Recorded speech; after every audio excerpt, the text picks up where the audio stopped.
हम ना एक ऐसे समाज में जीते हैं जहां लड़कों से बात करता देख जो भाई हड़काते हैं, लड़कों से बात करता देख जो भाई हड़काते हैं, वही भाई अपनी गर्लफ्रेंड के किस्से घर में हंस हंस कर सुनाते हैं। और मैं बता दूं, महिला सुरक्षा के मामले में हम आज भी चौथे नंबर पर आते हैं।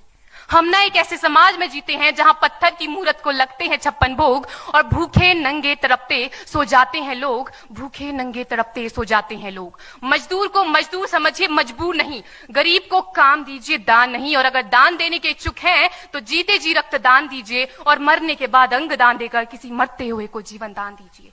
यही सच्ची देशभक्ति और यही सच्चा राष्ट्र प्रेम है।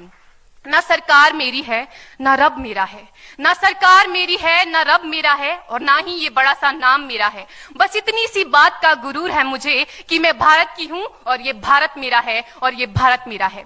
परंतु एक वैचारिक बीमारी हमारे समाज में मुझे नजर आती है। कहा जाता है हम दुनिया के सबसे बड़े लोकतंत्र हैं, जहां हिंदू पैदा होते हैं, मुस्लिम, सिख और ईसाई भी पैदा होते हैं, लेकिन बदकिस्मती है अब इंसान पैदा नहीं होते। और मेरे विचारों में ना हिंदू की जरूरत है ना मुसलमान की जरूरत है। राष्ट्र निर्माण के लिए केवल अच्छे इंसान की जरूरत है, केवल अच्छे इंसान की जरूरत है।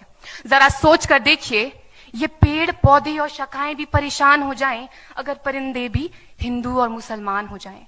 एक शैक्षणिक बीमारी भी हमारे समाज में मुझे नजर आती है, और बड़े ही आश्चर्य की बात है जिस देश ने पूरी दुनिया को तक्षशिला और नालंदा देकर के विश्वविद्यालय शिक्षा की बुनियाद रखी, आज विश्व के 100 सर्वश्रेष्ठ विश्वविद्यालयों में हमारा एक भी विश्वविद्यालय खड़ा नहीं हो पाता। जहां एक और हमारे पास IIT, IIM और NIT जैसे शिक्षण संस्थान हैं, तो वहीं दूसरी ओर इस देश के गरीबों को बेरोजगारी की जमात में खड़ा करने के लिए उनके हाथ में सर्व शिक्षा अभियान का झुंझुना पकड़ा दिया जाता है।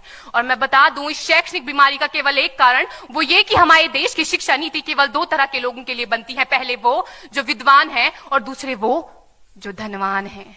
इसी तरह की कई गजब की बीमारियां हैं, और इन बीमारियों की जो जड़ है ना, वो हमारा अंधविश्वास। और मेरे विचारों में जब तक इस देश का युवा अपनी सफलता के लिए मंदिरों में जा जाकर नारियल फोड़ फोड़ कर भगवान को रिश्वत लगाता रहेगा, हमारे समाज का शिक्षित वर्ग ही बिल्ली के रास्ता काटने पर खड़े हो जाना, अपने धर्म अपनी जाति को ऊंचा मानकर दूसरों के धर्म की अवहेलना करता रहेगा, तब तक ना तो इस देश से अंधविश्वास खत्म होगा और ना ही हमारा राष्ट्र निर्माण संभव होगा। हमारी संस्कृति, हमारी सभ्यता को दुनिया ने शीश नवाया है, तो क्यों आस्था के नाम पर हमने अंधविश्वास फैलाया है। मेरे